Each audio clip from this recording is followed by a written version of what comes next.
All right, welcome to The Explainer. Today we are diving deep, and I mean literally deep. There's a new global gold rush on, but it's not in the mountains or rivers. It's happening on the ocean floor. This is a high-stakes race for some absolutely critical minerals, and it's got superpowers squaring off and smaller nations facing some really impossible choices. So you've got to ask yourself, right?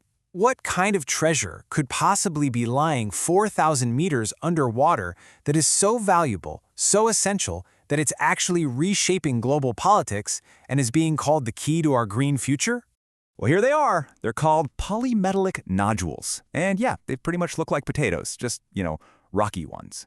They're just sitting there, scattered across the deep ocean floor, and they are absolutely packed with the good stuff. Cobalt, nickel, copper, manganese. I mean, these are the literal building blocks for EV batteries, for solar panels, for basically all of our modern tech. Okay, so to get our heads around this whole thing, here's how we're going to break it down. First up, we'll take a closer look at this treasure. Then, we'll tackle the big question, who actually owns the ocean anyway? From there, we'll see how this whole thing has turned into a new geopolitical battleground. We'll also look at the impossible choice facing some Pacific nations. And finally, we'll talk about this crazy race against the clock to get some rules in place. All right, let's dive into our first section, the deep sea's treasure. So really, what is it that makes these little rock potatoes the prize of the 21st century? Well, it's all about unlocking the minerals we need for the massive energy transition that's underway. You know, what's inside these things connects directly to our everyday lives, and frankly, to our hopes for a greener future. You've got nickel and cobalt. You can't make EV batteries without them. There's copper, which is essential for, well, pretty much all wiring and electronics. Manganese? Yep, you need that for steel and, you guessed it, more batteries. And then there's the big one, rare earth elements. We call them REEs. They are absolutely vital for everything from the phone in your pocket to some pretty advanced military tech. Okay, so we have this incredible resource just sitting there for the taking. But here's the catch. It's in international waters. And that leads to a huge, huge question. Who owns the ocean? To answer that, we have to wade into the world of international law and a system that was specifically built to manage this kind of shared resource, this global commons. The whole system is built around this one core idea. It comes from the UN Convention on the Law of the Sea. People call it UNCLOS for short.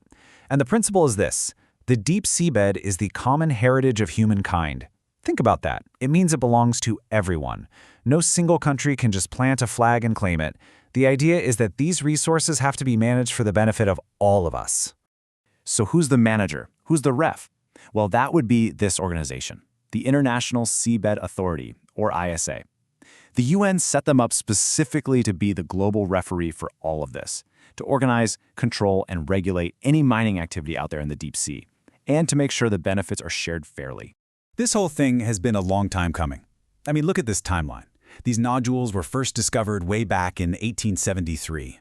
The international agreement to manage them was signed in 1982. But just look at what's happened lately. Things have gone into hyperdrive. In 2025, the US drops an executive order to basically bypass the whole system. And now the ISA is in this desperate race to finalize the rulebook.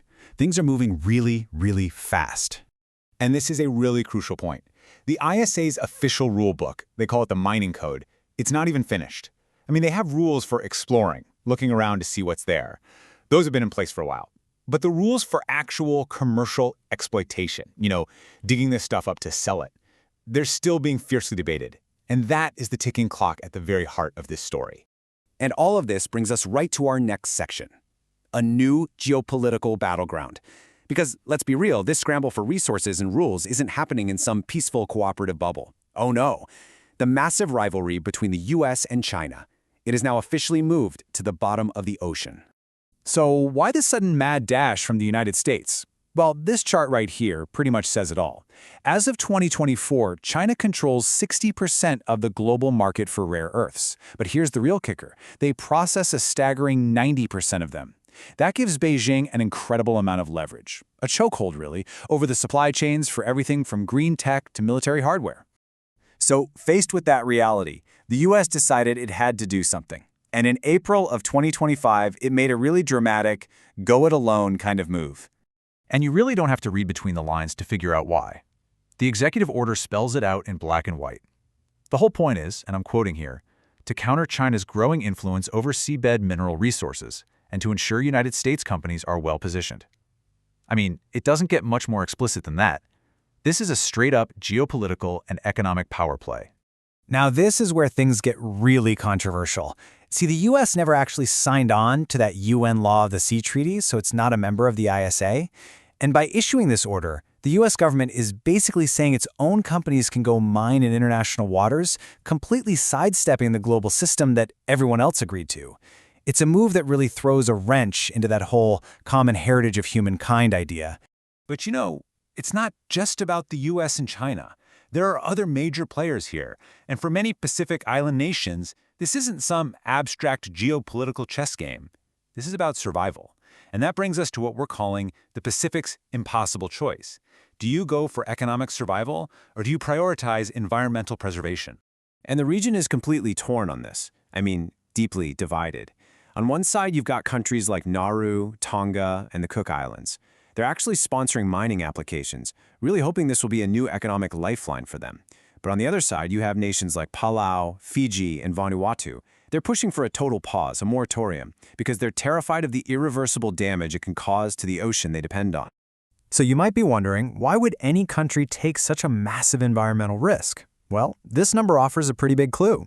Tonga, just as one example, owes something like 180 million Australian dollars to China's Exim Bank. When you're a small island economy and you're staring down that kind of debt, not to mention the costs of climate change, the potential payday from mining starts to look incredibly tempting. But here's the thing, it is absolutely not a guaranteed jackpot. You just have to look at this cautionary tale, the Solwara 1 project. Papua New Guinea tried to get into deep-sea mining, but the whole venture failed, and it ended up costing their government an estimated $184 million. So yeah, the potential for massive financial loss is every bit as real as the potential for gain.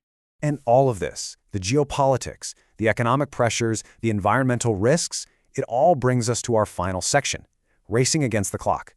The big question is, can the international community actually get a solid set of rules written down before this new gold rush truly kicks off? Let's just take a second to remember what's actually at stake here, for the ocean itself. We're talking about deep-sea ecosystems that are some of the most untouched, and frankly most mysterious places on the entire planet. We barely understand them, and the risks are just huge. You've got sediment plumes that could literally smother marine life for miles around. You have noise and light pollution flooding a world that's only ever known darkness and quiet. And the damage? It could be permanent. I mean, there's a test site that was mined over 40 years ago, and you can still see the physical scars today. So this puts the ISA, the global referee, in a really tough spot. They are caught in a major dilemma. On one hand, they're getting intense pressure from some countries and mining companies to hurry up and finalize the rules so they can get started. But on the other hand, a whole bunch of other nations, and pretty much the entire scientific community, are screaming for them to slow down, to be extremely cautious, and to actually understand the risks before letting anyone start commercial mining. It's that classic battle, speed versus getting it right. And that really leaves all of us with a massive, fundamental question to chew on. Is deep-sea mining the essential key to unlocking a green energy revolution, giving us the materials we absolutely need to get off fossil fuels? Or is it just an irreversible environmental gamble, where we're betting an entire planetary-scale ecosystem that we are only just barely beginning to understand? And that's where we'll leave it for this explainer. Thanks so much for joining us.